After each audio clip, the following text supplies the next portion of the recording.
This is what Americans still think farms are,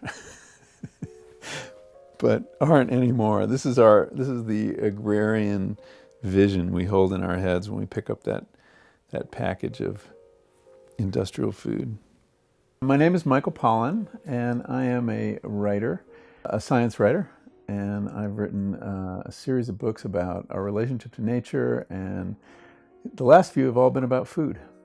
I mean, I do think about food a lot, and if I'm distracted, it's with thoughts of what's in the fridge, what can I make for lunch?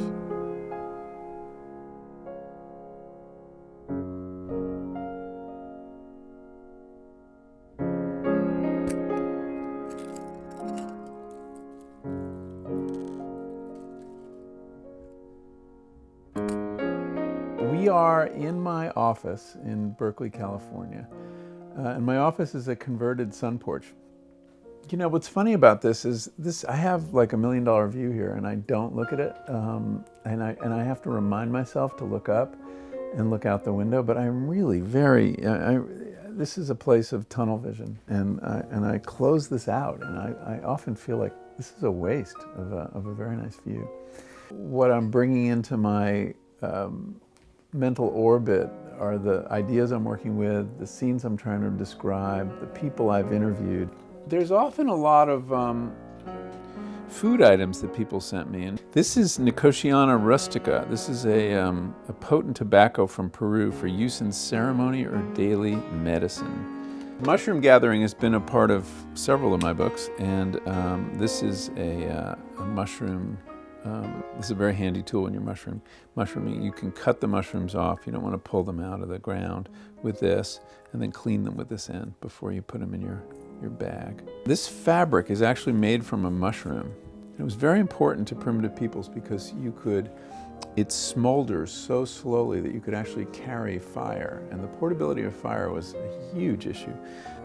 This is sage. I was participating in a ceremony for my research, and this is sage that was burned in the ceremony, and I took a little bit of that home. Well, this is a piece of kelp, dried kelp, that I thought looked like a ghost. And here's some wheat, which, you know, is such an important part of our life, but so few people actually get to see it. It's the most gorgeous, freakish grass. It kind of tells you a little story of domestication.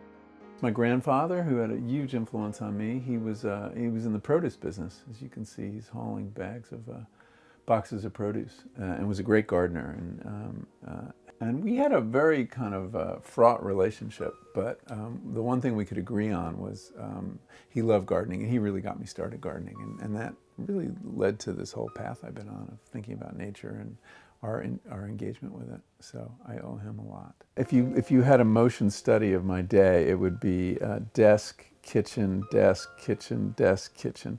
When I'm writing about food, and my last book was about cooking, that was my laboratory, and I spent a lot of time there. But mostly I go down to snack.